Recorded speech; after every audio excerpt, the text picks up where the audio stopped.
రామాయణం వినడం అనేటటువంటిది కొన్ని కోట్ల కోట్ల కోట్ల జన్మల తర్వాత లభించేటటువంటి అదృష్టం.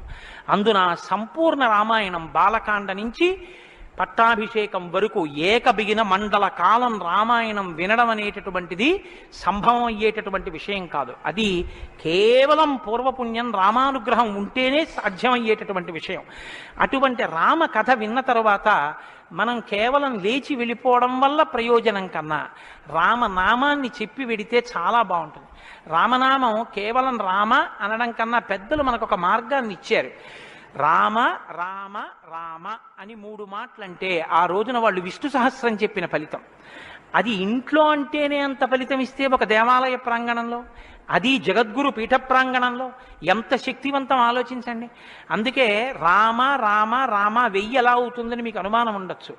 అక్షరాల్ని అంకెల్లోకి మార్చే సంప్రదాయం ఉంది. 2 మా 5 రామ రామ రామ అంటే 2 5 2 × 5 × 2 × 5 × 2 × 5 2 5 10 10 2 20 20 100 100 200 205 1000 సహస్రనామ తత్తుల్యం రామనామ వరాననే. కాబట్టి శ్రీరామ రామ రామ అంటే విష్ణు సహస్రం చెప్పి వెళ్ళిపోయినట్టు. కాబట్టి నేను మకుటం అంటూ ఉంటాను. మకుటం మీరందరూ కానీ నేను దానికి వివరణం ఒకటి అంటూ ఉంటాను. మీరు మీ అందరూ కూడా చక్కగాను రామనామము రామనామము రమ్యమైనది రామనామము అని మీరంటారు. ఉండండి ఉండండి, మీ త్వర చాలా గొప్పది. అలా అంటే రామనామము రామనామము రమ్యమైనది రామనామము అలా అన్నప్పుడు 3 మాటలు రామ రామ రామ అంటారు. మీరు ఎన్ని మాటలు అన్నారో అన్ని మాటలు విష్ణు సహస్రం చెప్పింది. పైగా మీరు ఒకటి గుర్తు పెట్టుకోండి, నేను పూర్తి విశ్వాసంతో చెప్తున్నాను. వ్యక్తిగత అనుభవాలు వేదికల మీద చెప్పడం నాకు ఇష్టం ఉండదు. శ్రీరామాయణం జరగడానికి అందరికన్నా ముందే స్వామి హనుమ వస్తారు. అందుకే రామాయణం చెప్పేటప్పుడు హనుమ కోసం ఒక ఆసనం వేస్తారు. ప్రచ్ఛన్న రూపంలో వచ్చి కూర్చుంటారు. అదిగో ఆ ఆసనం, అది రామచంద్రమూర్తి పాదాల దగ్గర ఖాళీగా ఉంచిన ఆసనం ఎవరికంటే హనుమ కొరకు. దాని మీద వారు కూర్చుంటారు. అందుకే పుష్పాలంకారంతో శోభింపచేస్తారు. ఆయనకి ఆ పూలహారం వేశాను. రామనామం చెప్తుంటే ఆయన ఇలా చూస్తూ ఎవరా రామనామం చెప్తున్నారో పొంగిపోతారట. రాముడు హనుమ ప్రీతి పొందేస్తారు. ఎంత అసలు సీతమ్మ పరవశించిపోతుంది. నేను మీకు ఇప్పుడే చెప్పాను, వాక్కు ఉన్నది ఒక్క మనుష్య జన్మకే. అది మన భాగ్య విశేషం చెప్పగలగడం.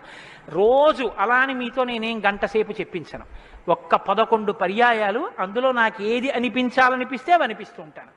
నేను వివరణతో కూడిన మాట అంటాను, మీరు రామనామము రామనామము రమ్యమైనది రామనామము. నేను గొప్పకి చెప్పట్లేదు, మీతో మాట మనవి చేస్తా. నేను అయ్యప్ప స్వామి దేవాలయంలో సంపూర్ణ రామాయణ ప్రవచనం చేసిన రోజుల్లో ఇది అనిపించేవాళ్ళం. రామాయణం అయిపోయిన తర్వాత రామాయణం సీడీలు ప్రపంచవ్యాప్తంగా అన్ని దేశాలకి వెళ్ళాయి. అయితే అమెరికా నుంచి నాకు ఫోన్లు వచ్చాయి, గురుగారు ఒక్కసారి వినండి అని.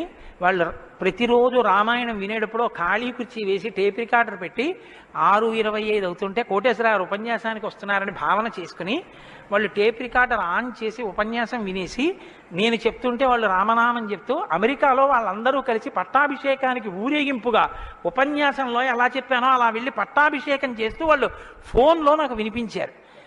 ఎందుకని అంటే నేను సముద్రం దాటి రాను అన్నాను. అందుకని నేను వెళ్ళలేదు పాపం చూడ్డానికి. కానీ ప్రపంచంలో ఎన్ని దేశాలలోనో అలా చెప్పుకుని ఎన్ని కోట్ల రామనామం జరిగిందో, ఎన్ని చోట్ల పట్టాభిషేకాలు జరిగాయో. మళ్ళీ ఆనాడు సంపూర్ణ రామాయణం చెప్పించాడు రామచంద్ర ప్రభు.